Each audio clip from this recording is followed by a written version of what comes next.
Hey, everybody. Welcome to Love and Reload, the voice of the relocation industry. I am your host, Ben Cross, and I'm so blessed and honored to be here with my friend, Brittnie Boggus from Change Healthcare. She's the global mobility and immigration specialist there. How are you doing today, Brittnie? I'm good, Ben. You're really good at introductions. How are you? I'm good. I'm having a great time. We're here live in the Glomo Studios in North Dallas right now, and you came all the way out here to see us. And what part of town are you in, Brittnie? So people think Dallas Fort Worth is one area. So I'm about 20 minutes west of Fort Worth. So about an hour and a half here. Going home about 2 hours. Yeah, I drug her out here right before rush hour hit. So everybody hit that like button if you're happy Brittnie's with us here. Get in the comments. I want to know who you are, where you are. Give your company a shout out. We're going to be asking Brittnie about immigration issues, about global mobility, about her journey, because she's fairly new to the business, aren't you? I am. I'm going on my second year. Yeah, so we're going to ask her how that's going. I actually had the pleasure of meeting Brittnie at Worldwide ERC in Vegas in real life. And so this is kind of our second real life kind of deal. So if you got questions for her, put them in there. We will get to all of your comments here. We got Tim Quirk checking in. Hey, 4 Hayes. That's an interesting choice. That's what we're all about here, though, innovation. Rob Zeitz checking in from Cambridge, Mass. Ooh, maybe some snow up there. Is there snow, Rob? What are you getting up there? Like apples? All right, Pa. Hello. Look at Pa from Ghana checking in. Ooh. So far, we've got Ghana, Massachusetts, Western New York. Lisa Ross checking in. Happy Wednesday. What's up, Lisa? Fantastic. Aaron checking in. We both sat at Ben's table at the ERC conference. We did. We had a great talk. Yes, Aaron, that's right. Come to Dallas Fort Worth and come to the studio and be interviewed by Ben. It's very, very nice. Very, very good. Yeah, thank you so much. Aaron, thank you for bringing that up. That's a great place to kind of start here. What was your impression of the Worldwide ERC conference in Vegas? Was it your first Worldwide ERC conference? It was my first. So I was a bit nervous and didn't really know what to expect. So I went by myself. And being my first conference, I wasn't sure.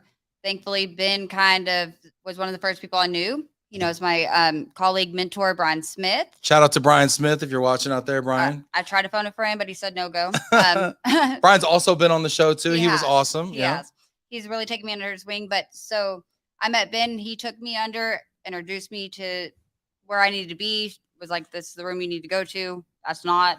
You're lost. It was a great experience. I will attend it for the rest of my life. Every ERC. It was a lot of fun. And I had the good fortune of being invited by, shout out to Michelle Velasquez, also, by the way, from PCH, because she invited me to kind of moderate one of those first time attendees tables. Yes. Right. And that's what it was.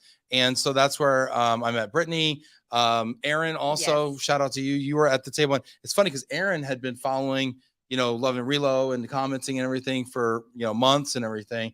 But first time I got to meet her in real life. So, super cool. The people we got to meet. Highly recommend you do that every year for ERC and more, because you really did change my experience there. Wow. Really? You did. Tell me more. Going into a new thing, you don't really know what to expect. And so to see somebody that is so welcoming, a familiar face, we shook hands and you knew me, I knew you. To know somebody that has been in the industry so long, you've navigated, and you just took, I felt like the newbies under your wing and really directed where we, directed us to know, hey, here's so-and-so, here's so-and-so. And without you being there, I wouldn't have met probably half the people that I did. And I met a tremendous amount of great people. Wow. That's really cool. Thank you for saying that. But I think it's also a blessing to be able to do that and be that connector for people. I remember my first Worldwide ERC conference in San Antonio, and I'll be honest, I went to it was the YP40 reception at the time, and I didn't know anybody. I felt like everybody knew each other, but I didn't know anybody. I felt like everybody was like best friends, and I wasn't. Right. And so you feel like if you're not on the inside, you feel like you're on the outside. And it wasn't by design. And I don't think people meant to be that way. But when people are so close and you're not part of that group, it can feel like kind of alienating. Right. And so I remember the first time I walked into the doors, I see a big group standing together. And so I just assumed that was the group I was supposed to meet because I didn't know anybody. And they were like, we're not here for ERC. I was like, Oh, well, do you know where they are? Strike one. So I kind of stood in the corner. And so I think that you made a huge impact for any newbies, but even more so just for anybody in the industry. Yeah. Just connecting people, because that is so critical that we all need corporate, vendors, whatever your role is. Yeah. That connection. Thank you very much. I appreciate that. I'm glad we met. Hey, get in the comments. I want to know your questions for Brittnie. We will take those. Brittnie is at Change Healthcare. We're going to find out what that's all about. Hey, been a minute. Deluxe Suites tuning in. Finally. Yes, finally. Deluxe. Ernesto Jimenez from Houston. Brian Smith. He's going to come back on and do another show. When does Brian get to Dallas often? No, but he should. He really, can we get a petition? Can somebody go on change.org right now and get a petition to get Brian Smith to Dallas? I agree, because I feel like he should live in Texas anyways instead of Chicago. There you go. You're about to get relocated, Brian. I hope it's cool. Rob, rain and 55 degrees. How you like them apples? That's fine. I'm kind of jealous. It's hot here. Yeah, it's like 75 and rainy here. Humid. Scott Chapman checking in. What's up, Scott? I need to talk to you about a mortgage. Hi, Scott. This is great. Look at this. Rob Zeitz. Ben Cross is the Obi-Wan Kenobi of mobility conferences, a wise mentor to guide you. And decent with a lightsaber, let's be honest. Rob coined the term winflation at the Win. This is great. Aaron, appreciate y'all. Hit that like button. Get in the comments. Christine checking in. I was at the table too and totally agree with your comments, Brittnie. Yes. Hi, Christine. She says Ben was a great ambassador. Got us off on the right foot. I agree. There's Jack. Jack's also an Obi-Wan Kenobi of mobility. I love it. I feel like he might be the godfather. Jack's the godfather. He's the Meyer Lansky of one of the godfathers. We could have more than one. We love you, Jack. That's great. This is great. Very cool. Very cool. We got people checking in. Hit that like button. Let us know if you got questions here. James Fitzgerald finally got to meet me at IAM. Danny Herskowitz. Hey, Brittnie and Ben watching from Jersey. Danny's coming to Dallas next week. Oh, well, you need to come on the show. Come see Ben. 100%. Hosea Botley's going to be here next week with me as well. Dallas. Look at that. Gary Connerly, 81 degrees here in Jackson, rocking a dress shirt and gym shorts. Love the look, Gary. Send us a selfie. Put a selfie in the comments. That'd be super cool. I want to ask you, Brittnie, we talked about how you were new at Worldwide ERC. We're going to finally kind of get into your story a little bit here. How did you get into global mobility? I kind of want to understand your journey just a little bit. So my background is kind of unique. I stumbled upon this role. My background is in psychology. Okay. So I studied people, just the human mind, and legal. And so with the goal of being a federal law enforcement, signed my mobility relocation paperwork. Everything was headed to Quantico. Boom, COVID hit.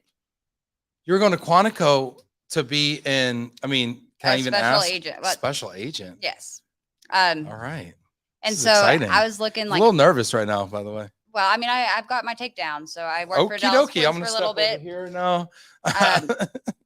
But so I always thought I wanted to pursue that route.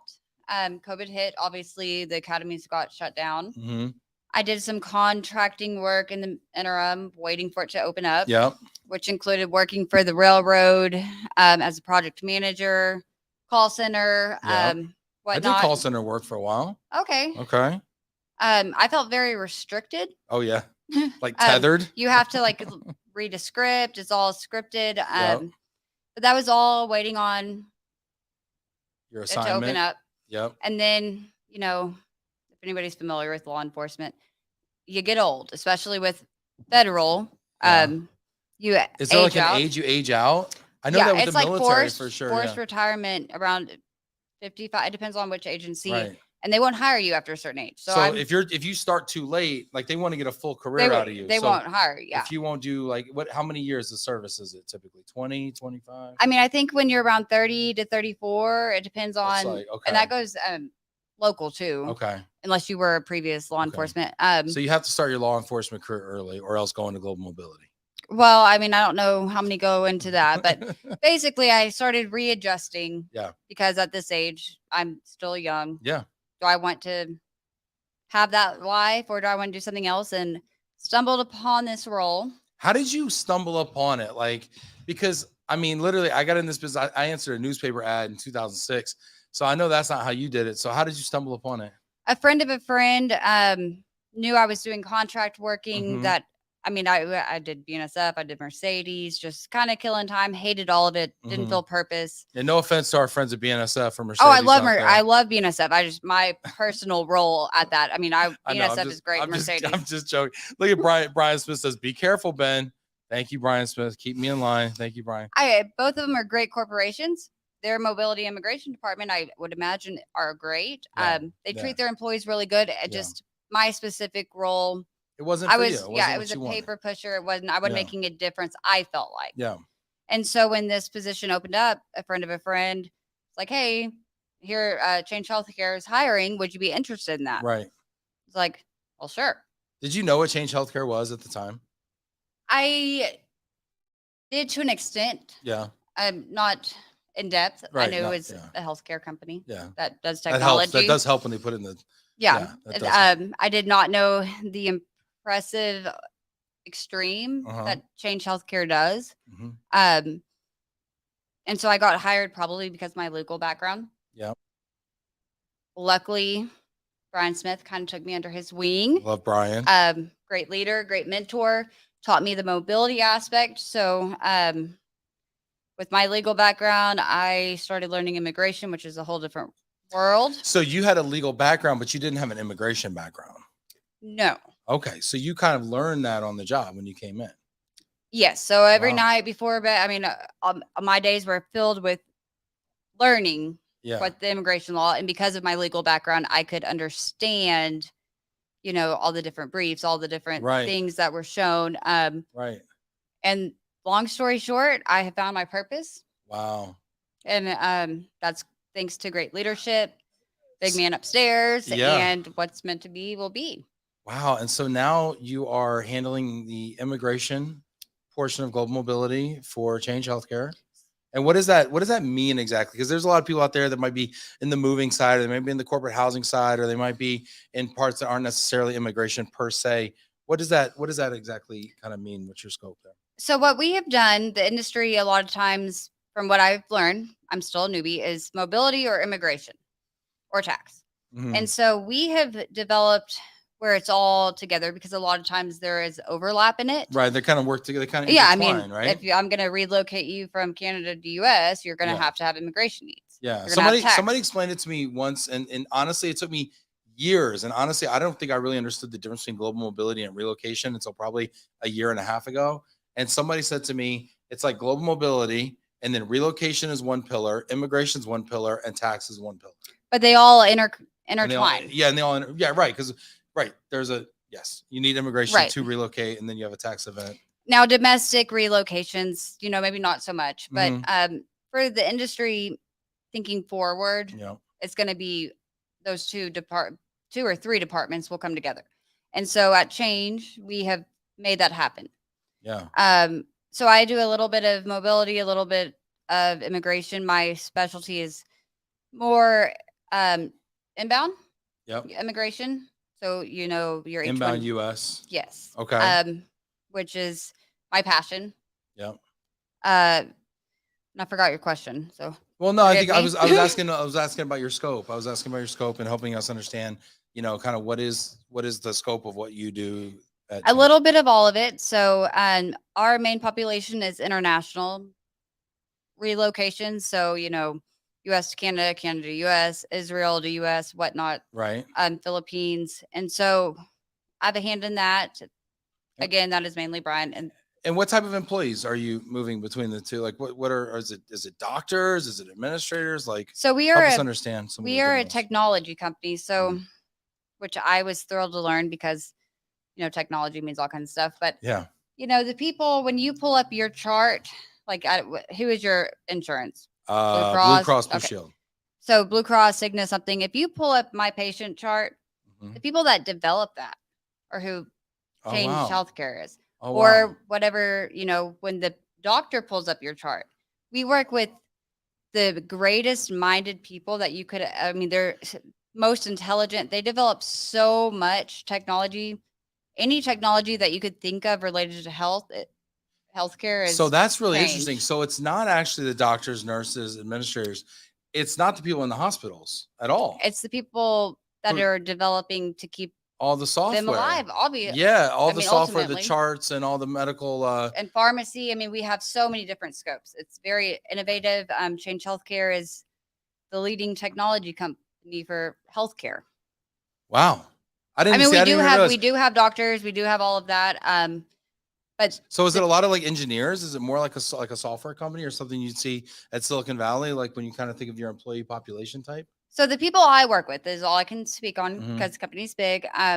People I mainly work with are the software developers, Mm-hmm. which software engineer, by the way, world is very different. Then a software Depending, developer? no software Oh. engineer, let's say software engineer 3. It depends if it's AWS, DevOps. It's very different. And Yep. so all the different software engineering stuff, all the different languages. I saw Python listed once, and Yeah. I thought of a Like- Python snake. That was Right. my software. Right. But I have learned because I handle all the green card cases all the way to recruitment, all of that. And so anything technology wise is mainly the population, like the people I work with. Right. Right. So that makes well, and it's true of most companies that are in the technology space that we're getting a ton of talent from around the world. Yes. Right. I mean, it's no secret that for the last 2 decades, probably there's been a dearth of STEM jobs, of technologists here in the U.S. To support all the growth that we have here. Let me ask you this: what was the hardest part of learning this job? Because you have a hard job. I mean, immigration is very nuanced. There's a lot going on. Like you said, you kind of came in with a legal background, but you had to study at night and everything, which I commend you for, to kind of pick it all up. So what was the hardest part of the job for you? Ben, the hardest part of the job for me is probably, and I'm still young and naive, Aren't we all? So I hope I am. corporate world, people have a perception. The hardest part for me is so many times, no matter if it's a relocation or an immigration or whatever the case may be, whoever is working on it, forget that you're working with real people. Like you are working with real people and real families. Yes. And, some of the immigration matters, like, you probably, do you know that once you finally can travel back to India, right now it's about a year for you to get a stamping appointment. So we've got people that are here that 6 years haven't gone home to see their families. Wow. Because the backlog in stampings. Wow. And so that was the hardest part for me, is trying to weed that out. Right. Like, no, this is a person, this is a family. Right. It's not just a file. It's not just a case. Right. And so we have built a process to hold the people we work with accountable and make sure that we're on top of it. For instance, we had somebody, his his I-140 hadn't come back. Yeah. He couldn't extend his H-1B, so he had to leave. Right. He has kids. Wow. Or in Wow. one, they might have somebody. So what happens to the kids in that situation? Do they stay? And we have another person. Is there a spouse involved? I mean, they're all under one. They all have to go. They're all going under back. the same one. Oh my god. We have somebody, and if you're 21 years of age and you haven't gotten your green card, you have to go. Wow. And so that has been the hardest part, is kind of accepting that. But that has been the most motivating part. What I can do to make sure that doesn't happen under our watch, under my watch. Wow. We are tracking everything through Smartsheet. Yeah. We have a great legal team that, handles it, because we don't want that to ever happen. I mean, I can see right off, as you describe kind of the jobs you did before you got into this job, and you kind of describe those as, paper pushing or whatever. But I mean, you're right. This job has so much purpose built into it. And I think when you realize that these aren't just files, but they're actually people and their lives, and they kind of depend on you and of course your providers and everything that support you. I think it's easy to find purpose in this job. Do you find it hard to disengage? I mean, it seems like it's such a stressful job. She's like, no, I don't. I don't. But you have some people that are just like that. I would imagine you're like that. I mean, you try to disengage. So you don't. And not that you don't find it hard to disengage. You just don't disengage. Well, I mean, I do try, but when you collect your thoughts at the end of the day or the beginning of the morning, Yeah. these people are On what, your mind. yes. But that, Yeah. to me, that is why I'm here. That is my purpose. But you like it that way, though. You wouldn't really want it. I would not want it any other way because that is my purpose. That's true. People talk about work-life balance all the time. I'd love to hear your thoughts. We got a whole bunch of people on LinkedIn right now. Yes. Hit that like button. Get in here. Let's talk about purpose real quick here. I want to know what your thoughts are. If you're watching this right now, please give us a comment on this. This is something, whether you know immigration or not, no matter what part of the the mobility world it you're goes in, wherever. Yeah, you can definitely comment on this, and I want to hear everybody's comments and thoughts on this. I want to get a conversation around purpose. And work-life balance is a very interesting topic. So yeah, so let's talk about that. I have a little bit of that. If I miss my gym time, so I used to do bodybuilding competitions. Okay. So the gym became a habit. And then it became that translated into that's my peace of mind. That's my release time. And so I go to the gym daily. I would like to say, when I'm lifting weights, I'm not doing anything, but when I'm doing my cardio, I'm looking at LinkedIn. I'm working. But that is my release. And so that is my work-life balance. So that's your balance, is like, as long as I can hit the gym in the morning, I feel like at night, I've balanced out the stresses of the day. And I'm getting better thanks to my mentor, Brian Smith, to, check out when you're at that level, but you never really check out because. Yeah. Are you worried that like you're going to miss something that's like super key? I'm not, because the systems that we have built, I don't know if you're aware of Smartsheet. So I call it Excel on steroids. Right. Because you know how you track everything in Excel. Yeah. Well, here you can set reminders. Every document that you have, you can upload to it. You can make comments. You can send emails out of it. So literally, for instance, I'll give an immigration instance. So if we have a new H-1B transfer case, I will put the person in the Smartsheet, the day that we initiate it, the day the attorney opens or confirms it, the day they make contact, all the way to the day we get the approval. Relocation, the same way. The day the initiation comes, the day the vendor makes contact, every step of the way. And you set reminders. So it's very automated. So you feel like you have those kind of like redundancies and automations in there so that you don't worry about it. Because that is true. Because if that's where the worry is like, okay, I got to keep this in my brain because I can't keep it on paper, or I don't feel like it's somewhere being tracked to me and watched. So I keep it up here. But as long as you're confident it's here, then you don't got to keep it up here. A friend recently told me, and so I'm going to steal it from him. So shout out to you. Stealing people. You have glass balls and rubber balls. Yes. And so, a glass ball, if it falls, it shatters. That's it. A rubber ball will bounce back. I mean, you got to get on it, but right. Our system that we have built just by Smartsheet alone, tracking everything, we don't have glass balls anymore. Yeah. I love that. Yeah. Yeah. There's certain things that you can drop the ball on and they'll bounce back. I love that one. We got a comment here from Joshua. Zig Ziglar hit the nail on the head for me. You can't truly be successful in your business life if your home life is in shambles. I agree with that. You have to be happy at home, or you can't be happy in your business life. Yeah. But happy at home with me is me and my dog Child when I go to bed at night. Yeah. Thinking about my work. Yeah. Thinking about all those amazing talents that you're going to make sure stay here in the country here. We got Rob Zeiss checking in. Hit that like button. Get in the comments. I want to know your thoughts on immigration. I want to know your thoughts on work-life balance. What does work-life balance mean to you? How do you juggle the stresses of mobility and all the people that are counting on you, or all the responsibilities you have at work with maybe all the responsibilities you have at home? How do you maintain your sanity? Do you have boundaries and barriers, or do you just let it all kind of run together and just handle it when it comes up? I'd love to know your thoughts on that. My friend Danny Herskowitz, who works with us, one of my colleagues, he put a poll up on LinkedIn recently about, are you a 2-phone person or a 1-phone person? So I don't know if you know about this. Like, some people have like a phone for work and a phone for personal, and some people just have like the one phone. And I think that honestly to me is like one of the biggest pieces of like work life, one of the biggest work life questions I have. Are you a 1-phone person or a 2-phone person, Brittnie? You could just say 2-phone. But I feel like there's a but in there somewhere.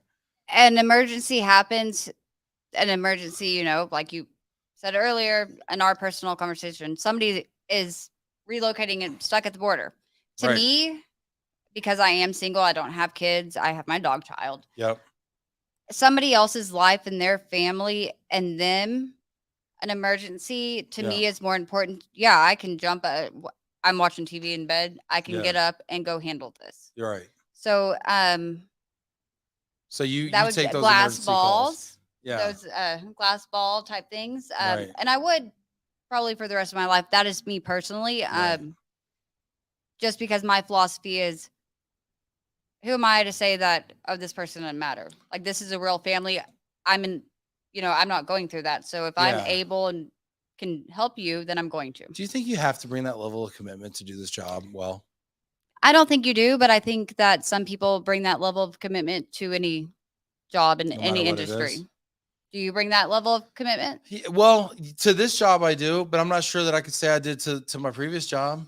But I will say, yeah, I'll take a, so I used to work for a moving company before this. Okay. Okay. And there's a certain time of year, call it, peak season, where stuff's hitting the fan, crews don't show up on time in the morning. So it's, you're getting, maybe if you're, central time, maybe you're getting 7 a.m. phone calls because it's 8 o'clock on the East Coast or whatever. Or if something's going, blowing up on the West Coast, they're not going to finish, it's not going to load the truck. It's getting dark, whatever, you're getting stuff late. Or if it's a weekend, because people like to move on the weekends because they're not working. Right. So even though we charge time and a half for double time on the weekends because we're paying overtime for it, people still want the weekend. So they're moving. And yeah, you're handling escalations and stuff on, during the summer, on the weekends, while you're on vacation. So even though I would say I didn't bring the same level of commitment possibly maybe to that job as I do to this job where I'm the CEO and it's my company, I still did bring a fairly high level of commitment. And I think that I can say the same in a few roles I've had, but I think that goes back to your leadership and the programs you have in place. Because if somebody is dropping the ball, and I mean, if they weren't loading the truck, you couldn't do anything about it. If you don't have strong leadership, then I mean, you would be expending yourself, Right. and there's nothing you can do. Yeah. Being a CEO, you control everything. Me having great leadership, working for a great company where we control the process. On my watch, it's going to be handled. On Brian's watch, it's going to be handled, and we have support. So I agree with that. I think it depends heavily on leadership and where your passion falls. I think passion is a big part of it. I can say I had roles that I wasn't passionate about, and it doesn't sound like you were passionate about that. But did you bring that level of commitment or no? Were you I started out with that level of commitment. Everybody starts out day one like, yeah, boss, I'm here. Let's do this. Let's rock and roll. I will say, I mean, the legal different roles. A lot of times, yes. There was two, for instance, the call center.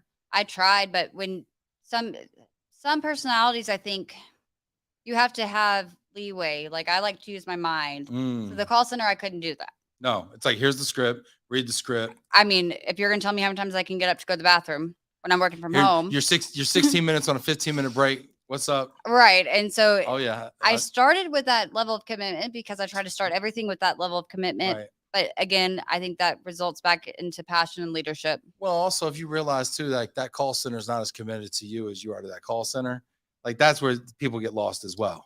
Yes. But at the end of the day, people that are calling it, they are real people that need help. Fair. Let's hear what you think about work-life balance. How do you juggle the amazing responsibility of moving people around the world with your own personal life and your own mental health?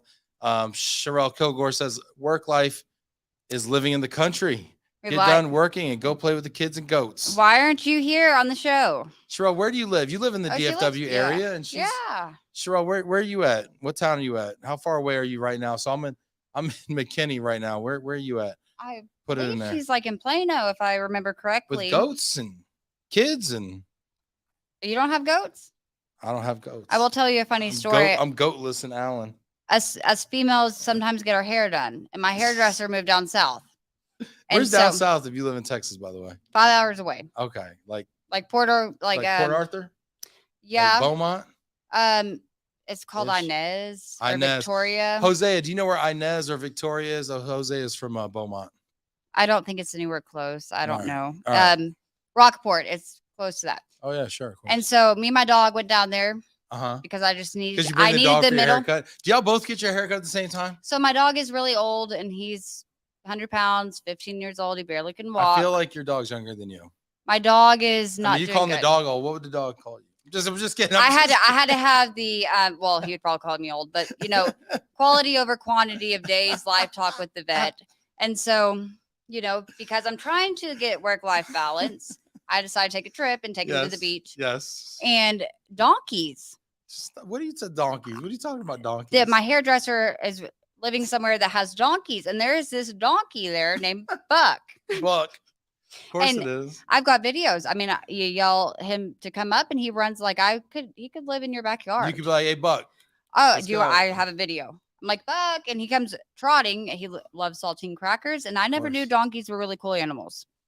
Wow. Now my dog almost ate the goat, but donkeys are actually can be really good protectors too. Yeah, because they're kind of rude and they buck you. They will, and they'll kick a coyote. I mean, they're good protectors here. This is great. We got people checking in here. Let me know what you think about work-life balance, donkeys.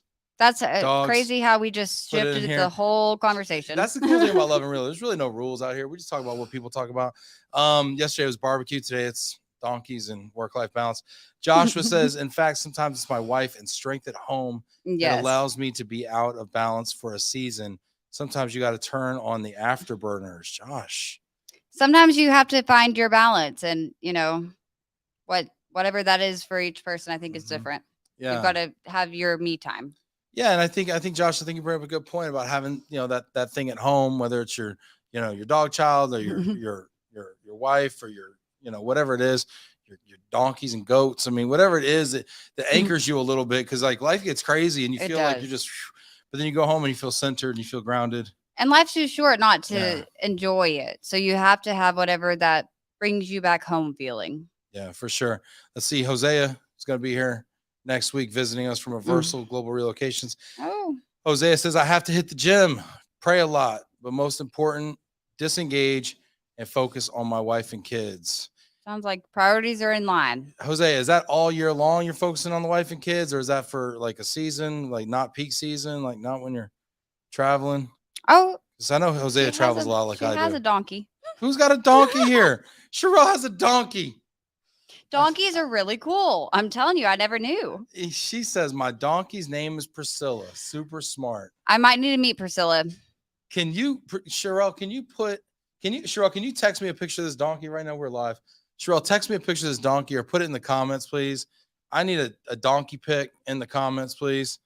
Thank you. I mean, I considered bringing the donkey back.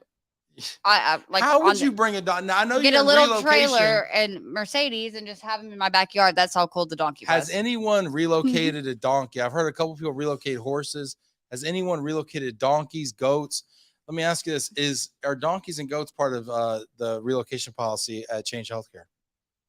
They are not, and I don't know that we have a population that it would need to be considered. Well, and I don't think I'm being relocated, and I don't have a donkey at the moment.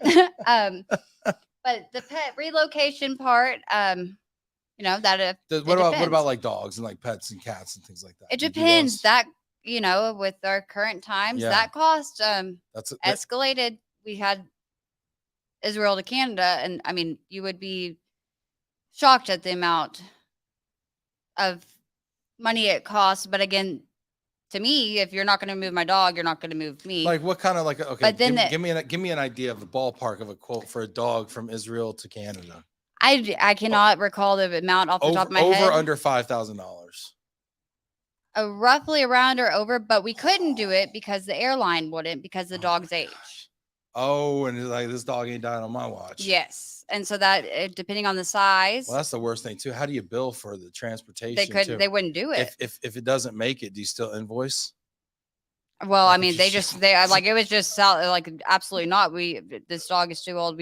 We're not moving it. Anybody know pet transportation out there? If a pet perishes in transport, do you still invoice for the pet, or is it covered by insurance? I'd like to know this. I don't know if we're getting a little off topic here.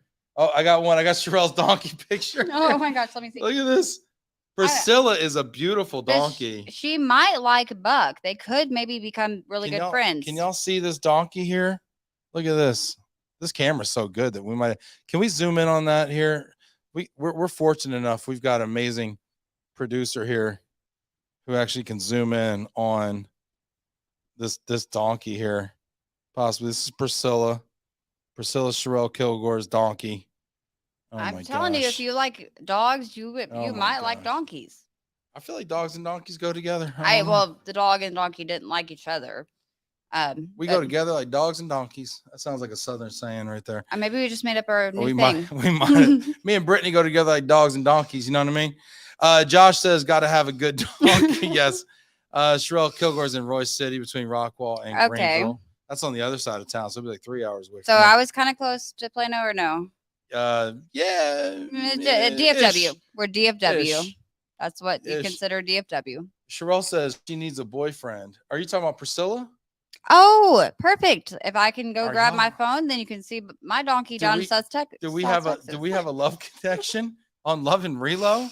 Oh my gosh, they really are interesting animals. And I never knew that. So that's good to know. But hey, we are in Dallas, Fort Worth, Texas. So we say y'all. We say y'all. We like donkeys. We go together like dogs and donkeys. Mm-hmm.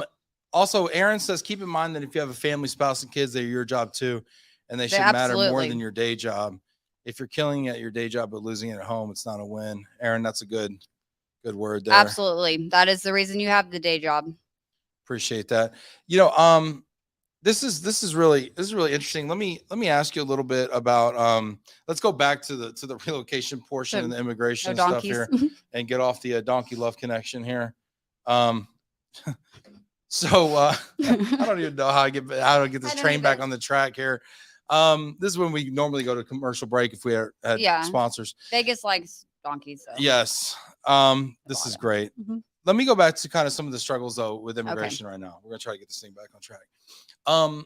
What are some of the struggles that you're seeing right now? You know, maybe if you had to name, 2 or 3 that are really pressing right now. The processing times. It's really unfortunate how long it takes. For instance, a green card. Mm-hmm. There's 3 steps in it. You've got the perm, which includes the Department of Labor prevailing wage, then the perm to be certified. DOL processing times, which do you know what a prevailing wage is? Yeah, it's the wage to do that job in that market. Okay, just make it. Some people don't. Yeah. I mean, I don't really know. That's all I know. This role, this title, in this location should be paid this amount of money. Sure. And those. And why is that important to immigration? You should ask somebody else because our immigration laws haven't been updated in like so many years, and people think immigration. When you think of the word immigration, you think of the border because that's all anybody ever sees. Especially in Texas, right? You're like, immigration, it's about border crossings and things like that, and less skilled, blue collar labor, migrant workers, things like that, which are also really important. I'm learning this too. I mean, frankly, we have a huge need for those in agriculture, hospitality, building, construction. So we should also consider pathways for those people as well. But for the purposes of this, I think we're talking about like those skilled workers, those engineers, things like that. But that prevailing wage is in place, I believe, to make sure that you're not going to say an India or a Pakistan or a Vietnam and bringing people over for half the price to do the work and lose jobs. That's how it started out. Mm-hmm. Now that is a part of the recruitment factor of it. That is definitely at the time that law was made. That's how it started out. Right. But I mean, the processing times, we're seeing 5 to 7 months on that alone. On that, just that piece. Yes. And then the perm is that 7. Like a study? They're studying the prevailing wage, or they're validating it, or what do they do for those months? Understaffed, too many cases. Wow. I'm not sure. Then you move on to the perm, which is 7 to 9 months. Wow. And if depending on the country of origin, determines how long you will get your green card. So once you're I-140, so after you go through that and get your perm certified, comes to the point where you can file the I-140 and then the 485. For Indian nationals or China national, 7 to 10 years before they will receive a green card. Did you say for India and China? Those are big markets. 7 to 10 years before they receive a green card. So what are they doing in the meantime for 7 years? Renewing their H-1Bs if they can. If they can. Because that's still on a lottery basis, right? So if you have, you have to be entered into the lottery if you don't have one. So if you come over as a student on an F1, And then you get hired by a company. When that student visa expires and you don't have a spouse, we will enter you in the H-1B cap lottery, which is literally a computer chooses a random name. That's how you're selected. Yeah. And then you Wow. begin your H-1B if you're selected. Right. Then you have to extend it every 1 year, 3 years, depending on whatever the basis may be. And that's how your family, a lot of times, is under your H-1B. And you can extend it without going through the lottery process, right? So I get it. And then I can extend, if I'm awarded, can I extend without a lottery again? Or do I have to go? No, you don't have to go back through the Okay. lottery. Yeah. So So I can once you extend get it the like H-1. 3 years, maybe. Yes, but you're going to have to keep Okay. extending that until you get to a Right. certain stage in the green card process. Right. And so if you don't get selected in the lottery, then we'll just enter you in the next lottery. But so let's say you get your H-1B, we extend it, you get to your 6-year max. We have to get your I-140 Right. and then file another extension. And 7 to 10 years, if your child under you turns 21 without a green card, they What can't happens? stay. They can't stay. Neither Wow. can you. Well, I mean, you can if You you can. can continue to extend, but I mean, that's extreme. So, Yeah. I mean, there are certain ways to work it, but I mean, that's what we're seeing Wow. with these processing times. And then, not to mention, if you want to travel home, a lot of Yeah. people haven't been home in 6, 7 years because they couldn't because COVID shut down all the consulates. But 6 years ago, COVID wasn't going on. So why couldn't they travel, over 3 years ago? Because if you have depending on where your petition is in process, Right. you might not be able to leave You the have country. Oh, wow. So I have somebody that she hadn't been home in 6 years. Her mother actually died Oh my during gosh. COVID. She couldn't be there because she was in the active time of her extension. She got it. Her dad's sick. Oh, God. She wants to be there. Sure. Now she can go home, but it's taken the processing times which change monthly, 365 days to get your visa stamped. Wow. So you to, could, to be able to go. So you have to get that visa stamp before you can go. or before you can come back. People, there's this narrative in our country sometimes about, immigrants and immigration and all this stuff. And I don't think people realize how much these folks sacrifice to have just a shot at the American dream and how much our country needs the best and brightest talent from around the world to be able to do the things that we want to do. I mean, you look agree. at Tesla, you look at Google, you look at all these Well, you look companies at healthcare. that were founded by immigrants, and that are grown by, immigrants. And immigrants, I mean, the best and brightest people around the world who pick up and leave their families and come over here to work and work so hard and give up everything back home and not even the opportunity to go back home. And then to be treated and the money cost and the stress alone, Mhm. like I don't know if I'm going to get my approval in before I Right. have to leave the country. And Right. that's part of goes back to, you forget people are people with real families. And Yeah. I mean, they're everyday people just like you and I. And I think that a lot of times that gets lost Yeah. in translation. So I think communication, letting people know how it is, because I can say I didn't know this until I started in the industry, that the Right. processing times what all of the issues were. So I think a big factor in moving forward is just communicating, letting people know, because again, people are people. Yeah. These are real lives, real families. I mean, how Yeah. often do you see your family? Too much. Well, when you think about it, no, from- yeah, You can see obviously access wife them. and kids and everything. Well, gosh, not enough still. But yeah, I mean, every weekend I'll go see my, my parents or something like that. If I really want to see my in-laws, I can.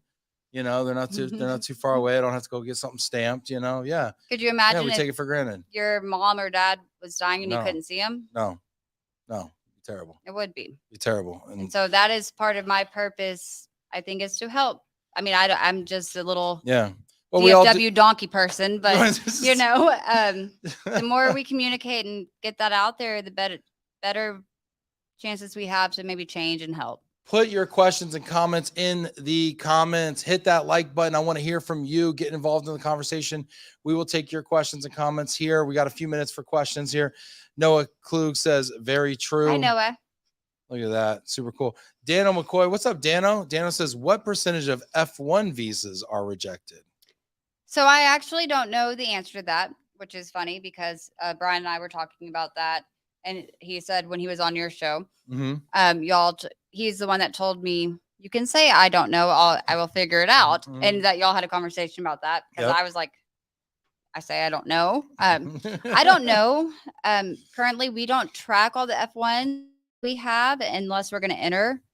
The H1B cap changes every year, so the percentage that gets selected is based on this percentage that they're going to allow. I can say personally for our company last year, we had about 50% selected in the H1B cap lottery, which is great. 50% sounds really high.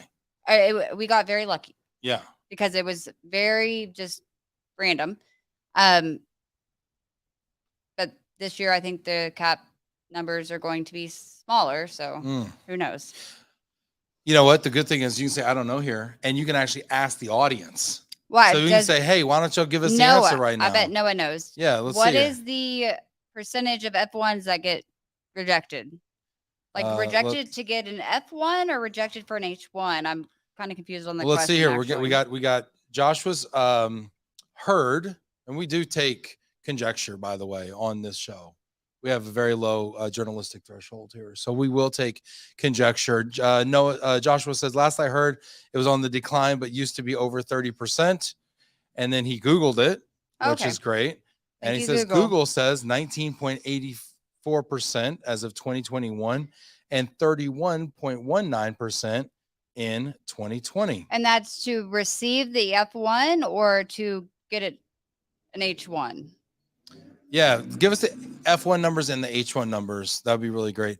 It does depend on the country. Yep, that's what Noah's saying here. So yeah, put a little bit more context there in the comments, y'all. I love how we can crowdsource information here.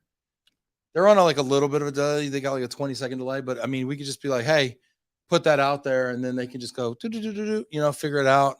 See, Ben, I really I've had this conversation with Brian and Roger. I also suggested to be on your show and a few other people. I think one of your main strengths is bringing everybody in the industry together for talks like this.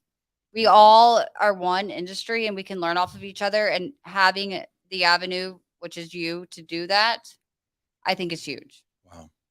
Thank you. I appreciate it. Well, you know what? It's not just me though. I mean, it takes someone like you to come on, because I know it's not easy. Talk about donkeys. Right? Talk about donkeys, all sorts of smart stuff. And then all the people out there to watch it, get in the comments, participate. Yes. Get on the Google, come back with answers, give us stuff, talking about where they're playing. Yeah. So, I mean, it's all of us working together, right? Because if I made a podcast or something and nobody watched it or nobody participated or nobody guessed it on it, it wouldn't make it a lick of sense, And so, anyway, I just appreciate since you brought it up, I just want to say I appreciate everybody out there who watches Love and Relo. We've been doing this 3 years now. We have over 400 episodes. I joke, I call this season 3. We're coming to the end of season 3. Am I the finale? In fact, you are the finale. I think Brittnie is the finale. Can we get some confetti bombs going on? Yeah, we should have a drop or something. We should. I think you might be the finale of Love and Relo this year. We might mess around and do something next week, but this actually might be our last episode in 2022. And then in 2023, we will be enhancing it further. And I'm really excited about that. So, yeah. Well, congratulations. That's awesome. You. And I think I speak for everybody on this broadcast and every other one. Thank you for bringing this platform together. Thank you. Yeah, it's a lot of work, but it's a lot of fun. It's super rewarding, So we had some good conversations. So hopefully I get to come back. Yeah, I think definitely will, because I want to feature more people from Dallas and people that are stopping through Dallas. So if you are stopping through Dallas, if your travels bring you to the DFW world, and I shouldn't just say Dallas because Fort Worth is DFW, funky towns out there too. Texas, just Texas in general. Texas, come on up. Austin's not far. Look at this. This is. Rob's has a request. Please do a remote broadcast from a donkey farm in 2023. Well, if I knew where one was, I would. We'll just go to Sherelle's house, and we will have Priscilla in the shot. And we'll bring Buck. And we will bring Buck and Priscilla, and we will see if there's a love connection. Noah says F1 depends heavily on the country where they are applying H1B. Selection rates keep getting lower and lower each year. Rates, you mean percentages, I imagine. And is that because the gross changes or the amount of people applying changes? I can answer that for him. It's the amount of H1. So the H1B cap is USAS says we are going to allot this amount of H-1Bs this year. Mm-hmm. And it just keeps getting lower and lower, likely for many factors, including backlogs, maybe the amount of work they can take, inflation, all of it. But the number is based on whatever they pick that year of, we're going to give away the X amount of H-1Bs. Yeah, interesting. Put that number in there. If anyone has that number, put it in there. Let's see. I Noah don't think says, those have been released this year, but I could be wrong, Noah, if they have released the upcoming we'll take old news. We take old news. We take fake news. We take all kinds of news on here, so we're equal opportunity. H-1B selection rates keep getting lower and lower each year. Last year, there were around 500,000 entries, which pushed the rate pretty low. Will probably be similar or maybe even higher this year. Joshua says over the last 10 years, the average H-1B rejection rate was 17.9%. Now, you said rejection rate. Does that mean that the reverse got accepted? Does that mean that 82.1% got accepted? That seems really high. I'm confused with that too. A rejection, like not picked in the cap, or like the rejection, like you were saying. I can't say we take pride in our company. We have not had any rejections. Knock on wood. We have great people on our team. Interesting. Noah's saying chances of selection much higher for those that have U.S. master's degree. They do. So, however, I remember my first requisition or the green card recruitment process. You have to show certain things and a master's degree. Or it was a bachelor's degree, I recall. And they got it done in 3 years. I'm like, oh, dang, this person just real smart. Yeah. Well, depending on your country, a bachelor's degree is not equivalent to a bachelor's degree here. Oh. So you could have a master's degree in some countries that are equivalent to a bachelor's here. I see. Okay. Makes sense. Scott's loving the show. Scott, give me a call later. I want to talk to you about something. Joshua says, what are 5 major reasons H-1B visas get denied? Below are some common reasons for H-1B visa application denial that you want to avoid at all costs. Insufficient submissions by the petitioning employer to show that the employer is an established entity in the country and has the power to provide specialty occupation work to the H-1B employee. H-1B beneficiaries don't have real ties to their home country. Beneficiaries have previously been away long-term from their native countries or stayed in. And again, that is why you surround yourself with great legal teams that know all that. Know that stuff. So we avoid that before we even get to that stage. And again, a lot of that is tracking it, vetting everything, and having a great legal team that stays up with the current changes that happen.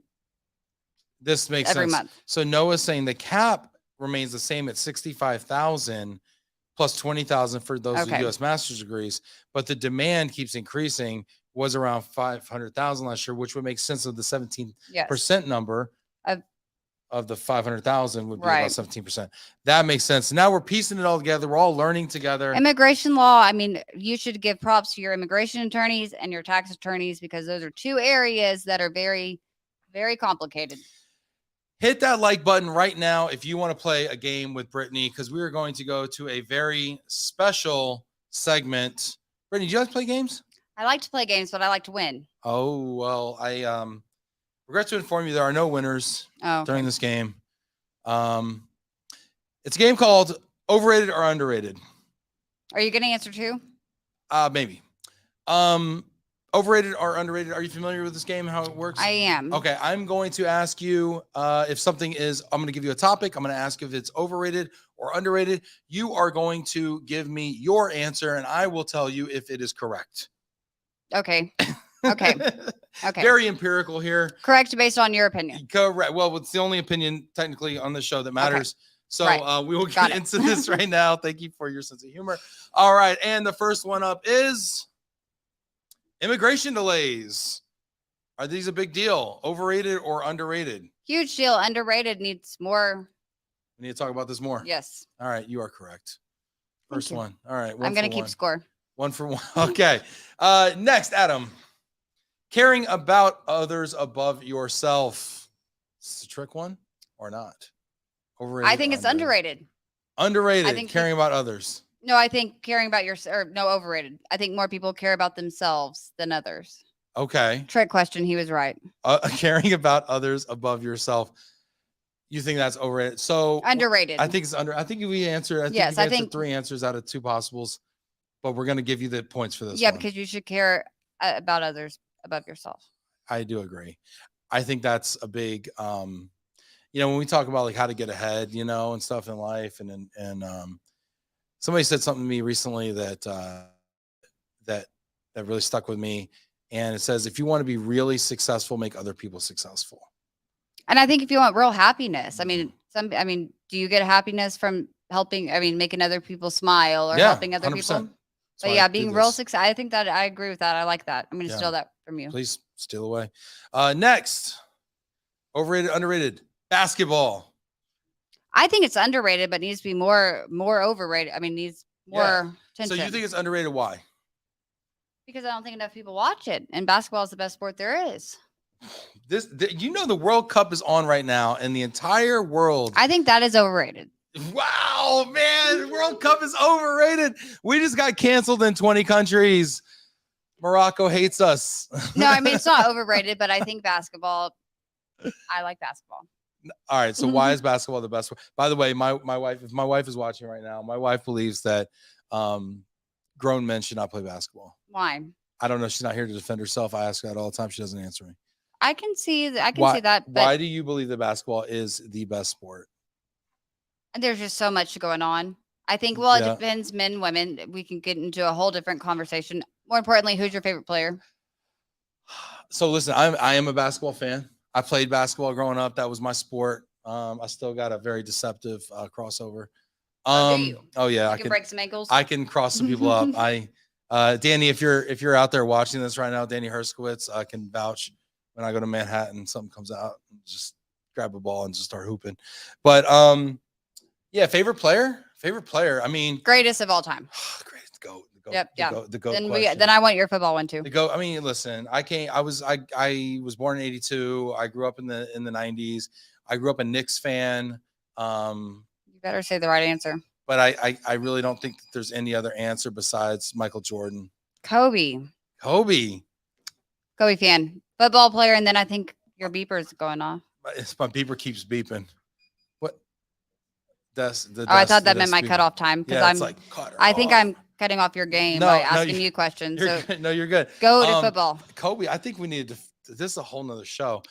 Put this in the comments. Let's ask the audience here. Best basketball player of all time. Please put it in there.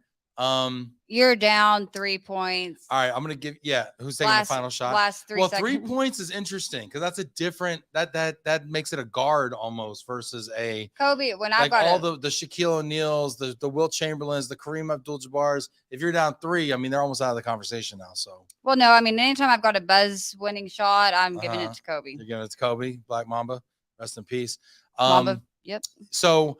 I will say best football player, you asked me? Mm-hmm. I got to go prime time. I got to go. Oh, Deion's good. Deion. Shout out to Deion. Here's why. Because he played for the Cowboys.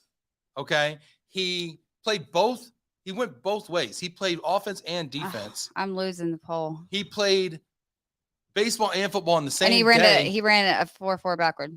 A 4-4 backward? Yeah. That's what I heard. But Deion brought a whole new level of panache to the game, and his high stepping. I used to emulate his high step when he go into the, he was cocky. He was. I mean, he's a great coach, and he has great values now, and he just got a new coaching job. But he is Deion Sanders, now the head football coach at the University of Colorado. Yes, go Buffs! Shout out to Deion. Yes, mine's Emmett. So shout out to Emmett. I'm a big Emmett fan. I have an Emmett jersey at home. I was on the field. I used to do competition dance. So when he broke his record, I was in his presentation. Wow. Yeah, that doesn't mean a lot to people that aren't from Dallas. You talking about the is it the touchdown or the yards record? The yards record. Yeah. Way back in the old stadium. Gosh, isn't it funny how we could have a conversation about greatest football players of all time and just not even get off the Dallas Cowboys? It is, but we need them to step up. But we might be getting Odell. Hush your mouth. That would be amazing. Let's see here. We got people checking in here. You won. Look at this. People are asking best basketball player. We got MJ. I mean, MJ's the best, but Kobe is next. Jordan, 100%. Before LeBron. Jordan, no contest. I agree, but Kobe's good. Look at even Africa. They know. Boston even admits it. The Larry Bird fans out there. Okay, you win. Dallas. I mean, I'm not done counting the votes. I don't mean, want to we don't count want anymore. Oh, look at this. God just said, he's just docking you points right now. This is great. They're both bosses. Love that he's coaching college Look, right now. she has my back. There you go. Dion is a good answer, though. Now, Dano's from another generation and cut from a slightly different cloth. He says, I saw Dr. J, Julius Irving, dunk on Michael Cooper at the Spectrum. I'm jealous of that. Dano, was it that one where he went under the hoop and it did the thing around? He has so many. I don't know how I mean, Jordan is the best.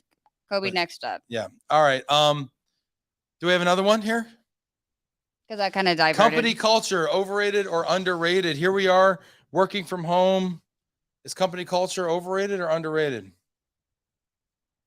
I feel like that's another trick one. Company culture matters. Working from home matters. Working for a company that values their employees matter. All right. And I will say Change Healthcare cares. And so their employees, I like how you did that. They care about what is in the best interest in their team. So you would say it's underrated. I think there's a lot of companies that maybe don't care as much about the individuals. Yeah, it's it's interesting because as a company, how does a company care about a person? Just like how does a person care about a company? I think we have to first understand that companies are a collection of people working towards a common financial corporate goal. And then we can start to understand how a company can care about people. It's all about, do the people at the company, specifically do the people in leadership, care about the people that they serve? Ironically, while they're in leadership, they serve. You're getting all philosophical, but you're right. I mean, the company has to stand for the greater good, and you want a team under you that has their same like-minded morals, values, core values to represent your company. That way you can, as the lead of the company, stand for the greater good. All right, now we're about to get into two really controversial ones. So I want everybody in the comments on this one. If anybody has been to Funky Town before, I want you in the comments, overrated or underrated. Fort Worth, Texas, y'all. Cowtown. I mean, Stockyards. Who doesn't want to see that? Yellowstone. I mean, part of that was filmed here. Okay. Yellowstone's a hit, but overrated or underrated? Fort Worth. Right now, I think it's overrated, but it has been underrated. I like the fact that you think it's overrated. At the time. You know, I think because you live out that way, you say, okay, now it's like feeling itself. It's a little overrated right now. But I think hey, if you're in the comments right now, real quick poll, who has been to Fort Worth, Texas? Who has not been to Fort Worth, Texas?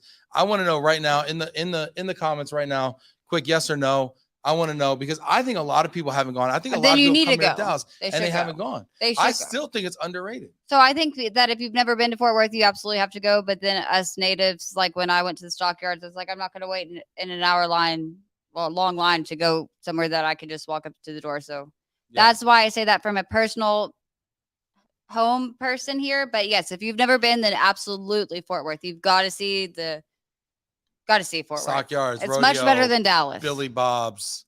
We'll see. We're gonna have to get personal now. All right. Well, no, I got my whole team coming in next week, and I want to take them to Fort Worth, maybe a Monday night. Oh, okay. Where should we eat? You should eat in the style. What is that hotel? Yes, the H, not the. Oh the yeah, H3 Ranch or something. That one's good. H1B Ranch or something. That one's good. 7th Street has some great places. There's a new hotel that just opened up in the heart of Stockyards. You can't go wrong with my favorite, the old school. Yeah, my favorite down there is Lonesome Dove. I was about to say that, but that's not like a fancy restaurant. Eddie V's maybe. Yeah. I don't know. We got good steaks. We're from Fort Worth. Yes, I love it. Look at people are saying. Let's see. People are saying. Yes, sir. Love Fort Worth. I've been there tons. It's come a long way for the better. Been there, done that. Thanks, Dano. Never been, Rob says. See, Rob, we get into Cheryl says Billy Bob's is a trip. The downtown area has changed a lot in the last few years. It has. Billy Bob's, I think, is the world's largest honky tonk. It is. Yep, this is great. Hit that like button right now if you're digging the convo here. And they still do the cattle drive, I believe, every day. They do every day. I think maybe twice a day, even like noon and 5 or something like that. So highly recommend it. Go out there, but get there early because you want to go shopping. Get yourself some boots. Get yourself a hat. I think the stores close around 6:30 there, so it's important to get there early. Sunday. I'm gonna ask one last question. We got time for one. I know we're over here. You know, you came a long way, so we're just gonna keep it going. Last question here: overrated, underrated college degrees. Overrated. So I spent a lot of time in college to get my degrees, and it's not immigration and mobility. That's right. And then, you know, a lot of people don't get a chance to be looked at because of the lack of degree, but they have more knowledge than people that spend their time in school. So I think overrated. That's I like the rationale. Let me ask you, did you study, you said your legal background, did you study legal stuff in college? I did. And they did use that as justification and kind of a qualification to go into the role you're in. I guess so. I will say my sister, who I coached her select basketball and her basketball her whole life, she's a senior, and she called me one day and she was bawling. And she's like, I don't like bowling. No, like bawling. She's like, what do I want to do with my life? And this is when she was a junior. I was like, I don't know. I mean, why do you need to know that? Like, I don't know that I even know. Most people don't know what they want to do. And she's like, no, I have to pick a school. I need to go to a D1 school. I need to know what I want to do with the rest of my life right now. Yeah. And so I think that does a disservice to a lot of people because some people, I mean, a degree does help in some ways. Yeah. Sometimes it doesn't, but I don't think it's meant for everybody. So I think it's overrated. But degrees, man, that's a tough one. I think degrees are underrated. I'm gonna tell you why. Because I think everybody craps on degrees. I think a lot of people say the same thing as you, even though they do something totally different and they hire people with degrees. They put it in their job descriptions and all that sort of stuff, qualifications. And yet a lot of people would say, yeah, but they don't really teach you anything. I'll say this about that. It taught me to get my butt out of bed and be in class at 8:15 in the morning. Or you're going to fail. When I didn't have to, when my mama wasn't there, you know. That's true. It taught me you know, deadlines. I agree. It taught me how to write a lengthy paper where you have to go deep on a subject and research something. Yes. It taught me how to articulate, do a lot of things that I didn't want to do, articulate an idea, make a point. You know, now my degree was in English and Africana studies. I had a dual major, English and Africana studies. And my dad makes fun of me all the time. Well, that is why you're such a good host. I like to think so. I say, Dad, what are you talking about? I write $1 million emails. I do a host podcast where I speak English all the time. But he doesn't see the connection. See, I don't have a legal degree. I studied law. So on paper, that's why I say sometimes is underrated, because on paper, if you look at it, psychology, forensic psychology, criminal justice, criminology, I had to go into a bunch of different legal aspects of everything. So, I mean, if I'm applying somewhere that just filters the terms and stuff, that is where it goes overrated, because they would miss a good candidate. Yes, that is so true. In the talent acquisition process, everything's algorithm driven and kind of search, engine driven. We got some great comments coming in here. Josh was saying, I wonder if the future will be more about skills than degrees. Times are changing. Even old Elon is on that bandwagon. Great comment there. Scott Chapman, I agree that many may not go into the exact field of study in school, but many employers like to see that people stick with what they start, having the dedication to get their degree and pass diverse classes, deal with different professors, personalities, and juggle college life and a full load of classes. Yeah, super interesting. Thanks for the Eddie input, V's is really good. That's where I'd take them. All right, maybe they'll go to Eddie V's instead of. Yeah, there we go. This has been a lot of fun. I want to give everybody a shout out that was watching today, and I want to give you a final opportunity, maybe to just leave us with maybe a final thought. Well, we went all over the place, a bunch of stuff that I didn't expect. But again, thank you for bringing the industry together. You do more than you realize. ERC, especially, please make sure that you do that for all newbies and more. And just know that what you're doing is bringing people together. And so making connections. I've made so many connections because of you, and we are all one industry. So I would just thank you, and thank you for having me on. Thank you so much, Brittnie, for being here. And thank you for the kind words. And it's been a real blessing to have you here and getting to know you even more. Thanks everybody for watching. This is the finale for season 3 of Love and Reload. Next year, we will have confetti cannons. That's my word. but we will see you in 2024. We might pop one, do some little live stuff here and there, but we will see you in 2024. And thanks everybody for being here. Off the double bank, off the glass. You made that. You know.